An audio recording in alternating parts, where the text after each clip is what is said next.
अगस्त 2019 को जम्मू कश्मीर से special status वापस लेने के साथ साथ ये दावा हो रहा था कि इससे घाटी में विकास की राह आसान होगी, आतंकियों का सफाया होगा। आतंकियों को खत्म करने और उनके मददगारों पर नकेल कसने की शुरुआत आर्टिकल 370 के खत्म होने के बाद और तेज हो गई।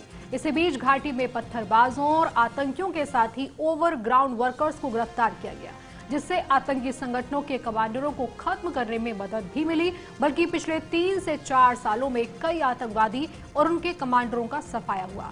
हालांकि सुरक्षा बलों, राजनीतिक दलों के नेताओं पर, आम लोगों पर अब भी ऐसे हमले हो रहे हैं जो कि चिंता का विषय है। इसी साल 22 जून को नौगांव में 2 आतंकियों ने पिस्टल से एक पुलिस इंस्पेक्टर परवेज अहमद डार की हत्या कर दी थी।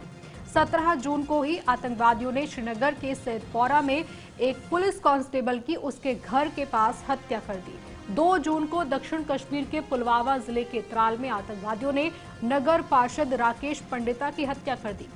25 जुलाई कुलगांव के खुडवनी में आतंकी पुलिसकर्मी की सर्विस राइफल छीनकर फरार हो गया। 27 जुलाई जब श्रीनगर के नवाकदल में आतंकियों ने एक युवक की गोली मारकर हत्या कर दी। 30 जुलाई को बारामूला के खानपोरा में सीआरपीएफ पार्टी पर आतंकी हमला हुआ, 4 सीआरपीएफ जवान जख्मी हुए। 3 अगस्त को श्रीनगर के खानियार में आतंकी पुलिस पार्टी पर गोलियां बरसाकर मौके से फरार हो गए।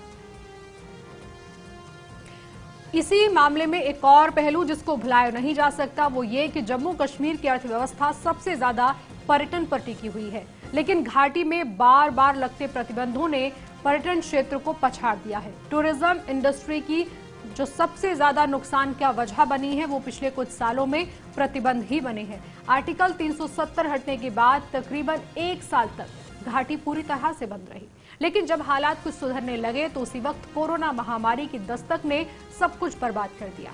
कोरोना के चलते जम्मू कश्मीर में 2 बार लॉकडाउन हुआ, जिससे कि बाकी रही सही कसर भी पूरी हो गई। टूरिज्म इंडस्ट्री खत्म हुई ही साथ बिजनेस को भारी नुकसान पहुंचा है। एक वक्त ऐसा आ गया था जब कश्मीर घाटी में 4-4 लाख पर्यटक पहुंच रहे थे, लेकिन इस वक्त हालात कुछ सुधरने के बाद भी ये संख्या अब तक 50,000 का आंकड़ा नहीं पार कर पाई है।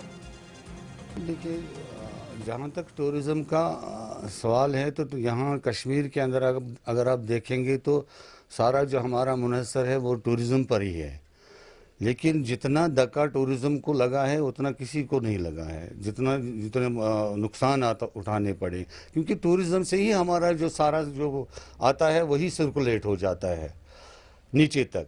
जब 2000 जब से ये आर्टिकल उठा है 370 और 35 से, तो वहाँ से यहाँ के हालात जो है ना बिल्कुल ही अबतर है, ख़राब हैं। अब उसके बाद जब आर्टिकल तो यहाँ लोग फ्रस्ट्रेशन में जी रहे हैं। अभी तक कोई तामीर तरक्की का कोई काम ही नहीं हुआ।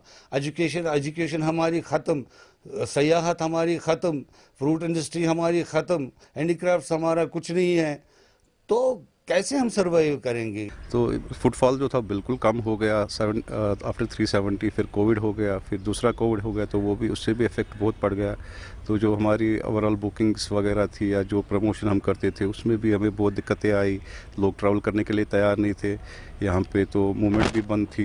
तो अब कोविड की वजह से ज़्यादा हिट हो गए हैं। ओवरऑल इन दोनों चीज़ों को लेके 370 और कोविड जो भी है ओवरऑल सिनेरियो, इससे टूरिज्म सेक्टर बहुत ज़्यादा हिट हो गया है। यहाँ पे जो हमारे होटल्स, हाउस बोट इंडस्ट्री है या टूर ऑपरेटर्स हैं, उनके हर की अलग अलग इन्वेस्टमेंट्स हैं, किसी की कम है, किसी की ज़्यादा है, तो अभी भी वो उनको मतलब पूरा नहीं कर पा रहे हैं, भर पा नहीं।